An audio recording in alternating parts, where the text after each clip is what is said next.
Hello everybody, it's Nick here with Nick Tolman Music, and today we are going to continue our beginner guitar lesson series using Hal Leonard's Guitar Method Book 1. Let's get started.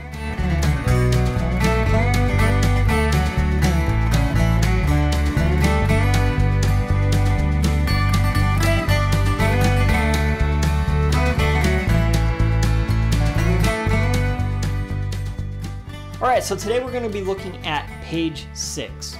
As always, if you haven't checked out my Patreon, please do so. These guitar lessons are coming to you for free here on YouTube.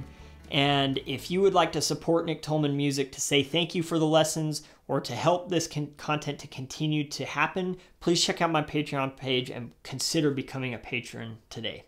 Thank you.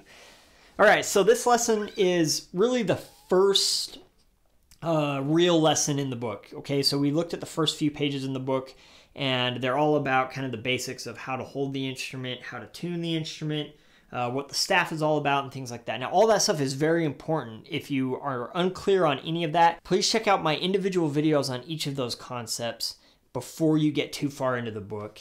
Otherwise, you're going to kind of miss some important foundational understanding, all right?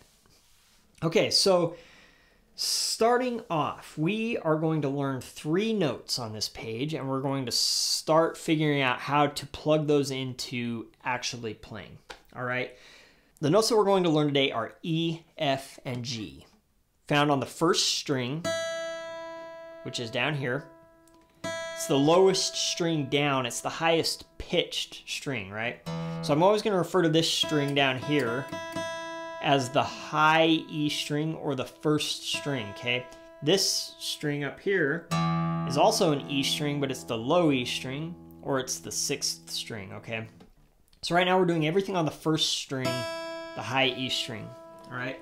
So the first note that we're gonna learn is E, all right? Now E is very simple, it's just open. Now what open means is that you're not using any fingers on your left hand, it's just the string.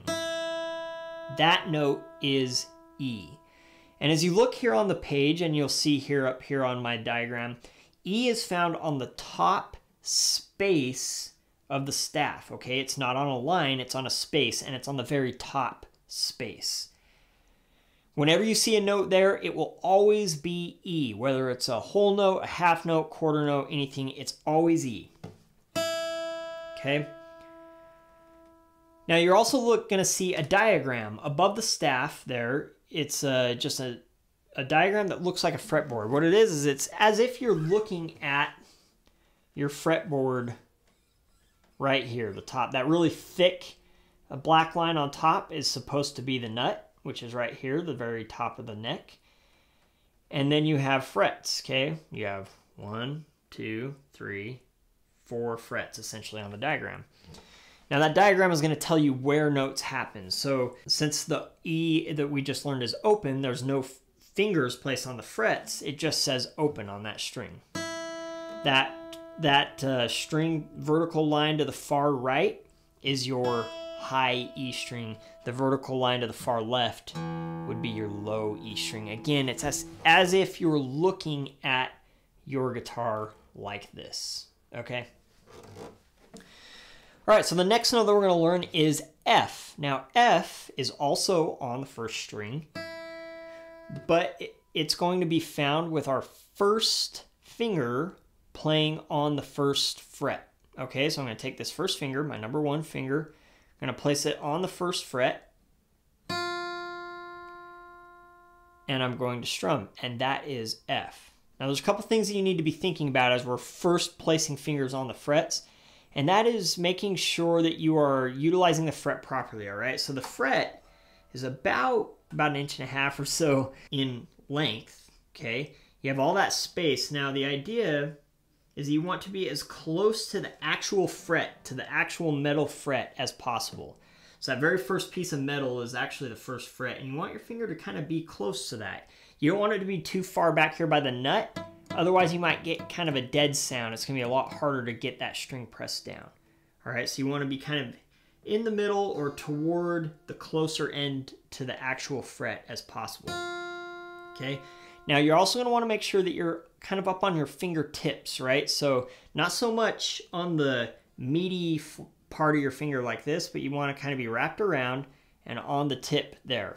You'll notice the back of my hand here, my thumb is kind of at a 45-degree angle. It's not wrapped up around. It's not like in some weird place. It's just naturally placed behind the neck in a comfortable location so I can get that finger where it needs to be. All right.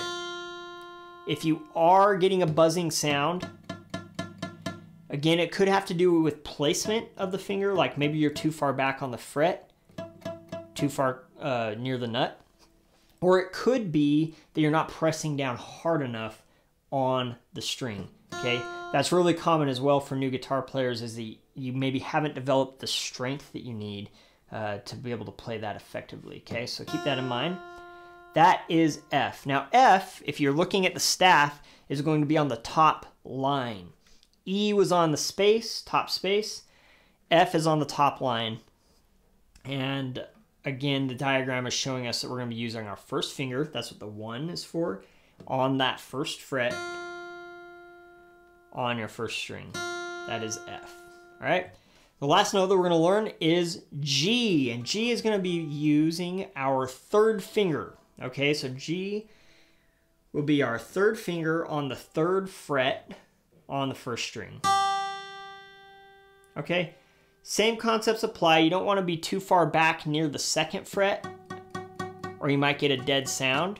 You want to kind of be in the middle of the fret or toward the upper end of the fret, close to the actual 3rd metal fret that you see there. All right, that is G.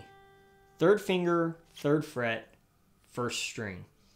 Now you'll notice that G on the staff sits directly above the staff. Okay, so it's not on the line, it's not on the space, but it's actually just sitting right on top of the staff. And that's where G lives. Anytime you see a note there, it's always going to be G. All right, cool. So let's go ahead and dive in.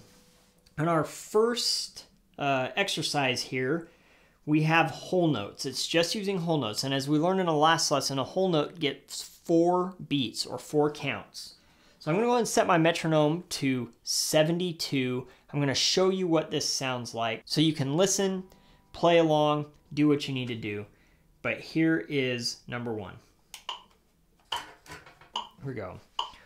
1, 2, 3, 4, 1, 2, ready and play. 2, 3, 4. 2, 3, 4. 2, 3, 4. 2, 3, 4. 2, 3, 4. Off. And that's all there is to it. Okay, so we're just going from E to F to G, back to F, and back to E. Now again, we're just looking at those notes on the staff, so if you're having a hard time remember which one is which, just refer back to the top of the page where it explains where those notes lie. Okay, now, there's a couple things that I want to point out on here. First off is this symbol that we see. The symbol above each note is what we call a downstroke symbol. That means that we are picking downwards with our hand, okay? We're not picking upwards. All right, very simple, but whenever you see that symbol, that's what that means. Now there's also a nice little note down underneath there that says hold first finger down. I love this about the Hal Leonard method, that it kind of emphasizes this concept from the very beginning.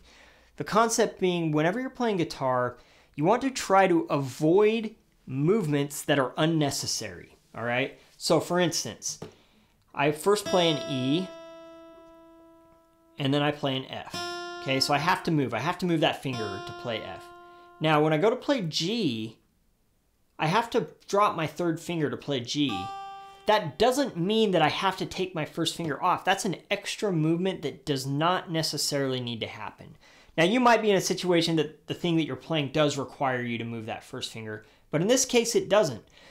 So try to look for opportunities when you're playing to not move rather than to move. It's going to make things easier. So from F, all I'm going to do to go to that G is just drop my 3rd finger. I'm actually dropping my 2nd finger along with it too. Just kind of naturally happens. And then when I go to play F again, it's already there. I just need to take my third finger off, play F, and then play one more E.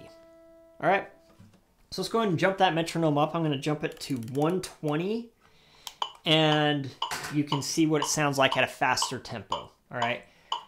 Now, the idea here is that you kind of slowly work up your tempos on all these exercises. So start at a slower tempo like 72 or even slower if you need to, and slowly build up. Take it up a few clicks at a time so you can play it faster and faster until you get to a faster tempo like maybe 120 or even faster, okay? So here's a faster tempo that you can build to.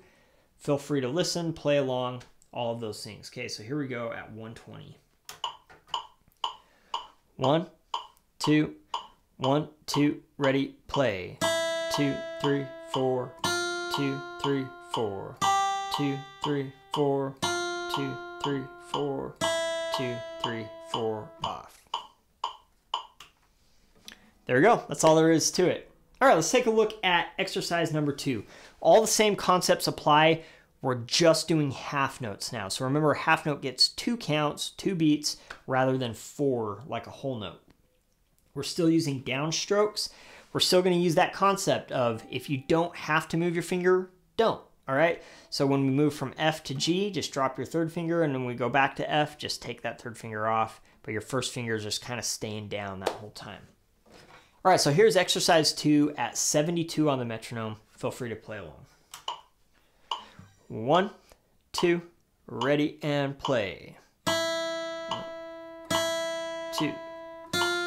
2, 1, 2, 1, 2, 1, 2, 1, 2, 1, 2, 2, 3, 4, off. Holding that last whole note for the whole 4 beats, right?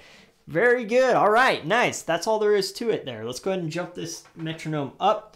So again, the idea that you're slowly building this up. If you can jump straight to 120, great, do so, but you may need to just take small steps to get up to this faster tempo.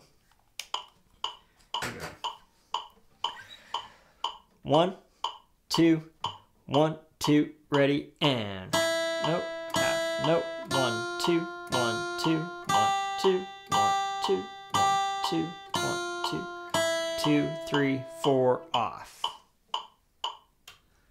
And there it is. There it is. So that's half notes. Okay, so we've done whole notes, we've done half notes. Now let's take a look at exercise 3, which is going to be quarter notes. We're still doing all down strokes, but we're just playing quarter notes.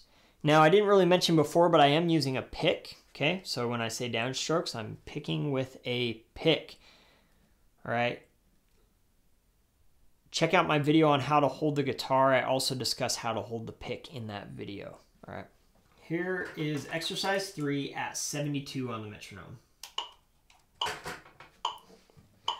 1, 2, ready, and play.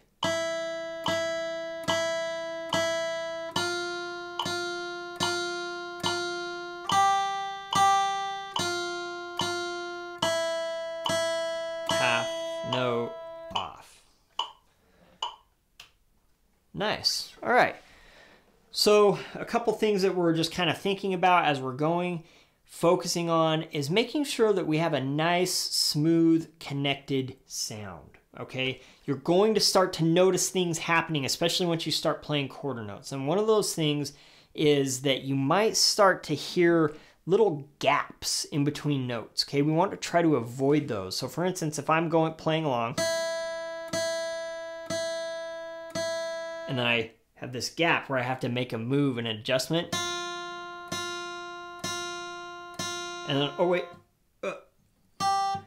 Okay, those gaps, we want to try to get rid of them altogether. We want to be able to move fluidly and have the notes move from one to the next without any kind of delay or gap or anything, okay? So again, I'll play this at a faster tempo, and I want you to listen to that concept, making sure that the gaps are not happening. So this is 120 on the metronome. Here's exercise 3.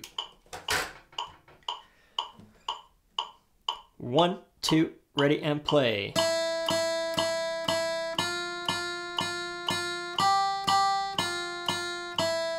Half note off. right? Again, just focusing on being smooth, making a good sound, making sure that you're not getting any dead sounds like If you are getting those sounds, kind of evaluate what's happening, right? Again, it's really common when you're first starting to play to have some of these issues. So if you do, don't feel bad about it. We just got to figure out what's going on. So for those dead sounds, again, it's usually one of two things. And one is that your finger is too far back on the fret. So like on the first fret, if it's all the way back by the nut, it's too far. Move more to the middle of the fret or closer to the top part of the fret. All right. The other thing is maybe you're not pushing down hard enough.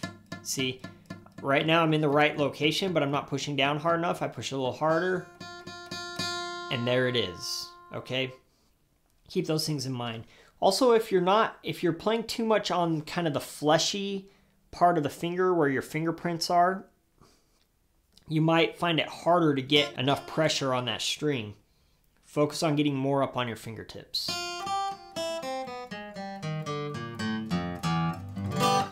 All right, that concludes our lesson for today. Please stay tuned for our next lesson, and we'll catch you next time.